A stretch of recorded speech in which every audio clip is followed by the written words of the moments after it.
நம்ம இன்னைக்கு பனங்கிழங்கு எப்படி வேக வைக்கலாம், பனங்கிழங்குல உள்ள சத்துக்கள் என்னென்ன அப்படின்னு பார்க்கலாம். Hi friends, welcome to 90s Jana channel. என்னோட சேனலை ஃபஸ்ட் டைம் பார்க்குறவங்க சப்ஸ்கிரைப் பண்ணிவிட்டு பக்கத்தில் இருக்கிற பெல் பட்டன் அழுத்திக்கோங்க. பனங்கிழங்கு வேக வைக்கிறதுக்கு ஃபஸ்ட்டு பாருங்கள், இந்த மாதிரி அடியில் கத்தி வச்சு கட் பண்ணிக்கணும். அந்த ஓரமாக கட் பண்ணதுக்கப்புறமா அதில் அதோட தோலெல்லாம் இந்த மாதிரி உரித்து எடுத்துக்கலாம். எடுத்துட்டு இந்த ஓரமாகவும் கொஞ்சமாக கட் பண்ணிக்கலாம். நாம் குக்கரில் வேக வைக்க போகிறோன்னா குக்கர் அளவை பொறுத்து பனங்கிழங்கு ரொம்ப நீளமாக இருந்தால் அதை தேவைக்கேற்ற மாதிரி கட் பண்ணி எடுத்துக்கணும்.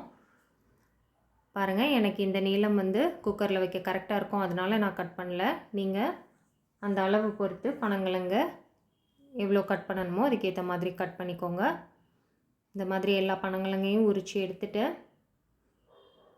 குக்கரில் இந்த மாதிரி வரிசையாக வச்சுக்கலாம். மொத்தமாக மேலே மேலே போடாமல் இந்த மாதிரி வரிசையாக அடுக்கி வச்சுக்கலாம். இப்போ தேவையான அளவு அது முங்குற அளவு தண்ணி சேர்த்துக்கலாம். தண்ணி ஊற்றுனதுக்கப்புறமா அதில் ஒரு அரை டீஸ்பூன் அளவு மஞ்சள் தூள், ஒரு 1/4 டீஸ்பூன் அளவு உப்பு, கல் உப்பு சேர்த்துருக்கேன்னா நீங்கள் எந்த உப்புனாலும் சேர்த்துக்கோங்க. இப்போது ஒரு உரல் எடுத்துகிட்டு அதில் கொஞ்சமாக சீரகம் சேர்த்துக்கலாம்.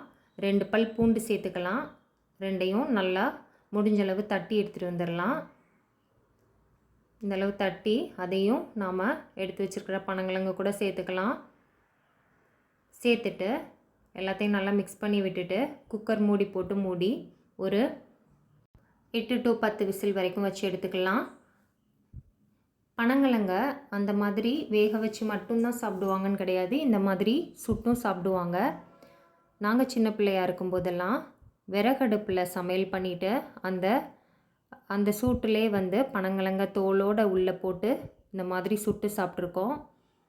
இப்போ விறகடுப்பு இல்லை, அதனால் ஸ்டவ்லேயே நான் சூடு பண்ணி காட்டுறேன். இந்த மாதிரி நம்ம தோலை எடுத்துட்டு விறகடுப்பில் போடுறதா இருந்தால் அந்த தோலோடையே சேர்த்து போட்டுக்கலாம். நல்லா சுட்டு வந்துடும் ரெடியாகி.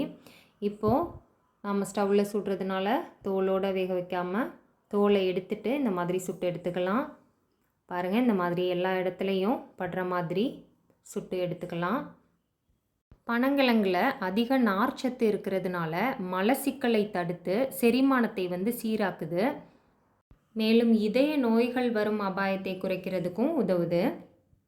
அப்புறமா இரத்த சர்க்கரை அளவை சீராக வச்சுருக்கிறதுக்கும் ஹெல்ப் பண்ணுது.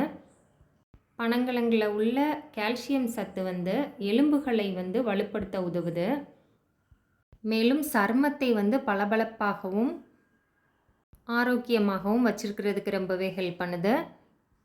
மொத்தத்தில் பனங்கிழங்கு இயற்கையாக கிடைக்கக்கூடிய அதிக சத்துக்கள் நிறைஞ்ச ஒரு உணவுப் பொருள். அதனால் கண்டிப்பாக எல்லோரும் வாங்கி இதை மாதிரி வேக வச்சோ சுட்டோ சாப்பிட்டு பாருங்கள். இப்போ இந்த மாதிரி எல்லா பக்கமும் வெந்ததுக்கப்புறமா அடுப்பை ஆஃப் பண்ணிக்கலாம். பாருங்கள், எல்லா பக்கமும் நல்லா வெந்துருச்சு. இப்போ நாம் வேக வச்ச பனங்கிழங்க ஓப்பன் பண்ணி பார்க்கலாம். நான் 10 விசில் வச்சுருக்கேன். நல்லா சூப்பராக வெந்துருச்சு. இதை மாதிரி இந்த ஓரமாக வச்சுட்டு இந்த மாதிரி 2ஆக ஓப்பன் பண்ணோன்னா ஈக்குவலாக ஓப்பன் ஆகி வந்துடும். இப்போ அதில் நடுவில் இந்த மாதிரி ஒரு குச்சி மாதிரி இருக்கும். அதில் அடியில் ஒரு சாஃப்டாக ஒரு இடம் இருக்கும். அதை கடித்து சாப்பிட்றலாம். தள்ளுற மாதிரி இருக்கும். அப்புறமா இந்த மாதிரி உடச்சிட்டு இந்த மாதிரி எடுத்தோன்னா தோல் தனியாக வந்துடும். இந்த மாதிரி உடச்சி எடுத்துக்கலாம். பனங்கிழங்குல நிறையவே சத்துக்கள் இருக்குது. கண்டிப்பாக எல்லோரும் வாங்கி சாப்பிடுங்க. சாப்பிட்டு பார்த்துட்டு உங்களுக்கு வேக வச்சு சாப்பிட்றது பிடிச்சிருக்கா இல்லை சுட்டு சாப்பிட்றது பிடிச்சிருக்கா அப்படின்னு சொல்லி எனக்கு கமெண்ட் பண்ணுங்கள். இதை வாயில் போட்டு சவைச்சிட்டு அதில் கொஞ்சம் அந்த நார் மாதிரி வாயில் தட்டுப்படும், அதை வெளியில் எடுத்துடணும். எடுத்து தூர போட்டுறணும். பாருங்கள், இந்த மாதிரி சுட்ட கிழங்கு இது ஒரு தனி டேஸ்ட்டு, அது ஒரு தனி டேஸ்ட்டு. இதில் கொஞ்சம் அந்த தோல் கொஞ்சம் கரிஞ்சிருக்க மாதிரி இருக்கும். பட் அதோடு சாப்பிட கூட நல்லா தான் இருக்கும். அது பிடிக்காதுன்னா நீங்கள் ஒரு கத்தி வச்சு அதை சீவிட்டு சாப்பிட்டுக்கலாம். ரெண்டும் வேறு வேறு டேஸ்ட்டில் கொஞ்சம் இருக்கும். ட்ரை பண்ணி பாருங்கள். உங்களுக்கு எது பிடிச்சிருக்குங்கிறத கமெண்டில் சொல்லுங்கள். என்னோடய சேனல் பிடிச்சிருக்குன்னா லைக் பண்ணுங்கள், சப்ஸ்கிரைப் பண்ணுங்கள். இந்த லைஃப் தான் நல்ல சுவைத்து சாப்பிட நமக்கு கிடச்சிருக்கு. ஆனால் உணவே மருந்துங்கிறத மறந்துடக்கூடாது. ஸோ சுவையான மற்றும் ஆரோக்கியமான உணவுகளை சுவைத்து மகிழுங்கள். தேங்க்ஸ் ஃபார் வாட்சிங்.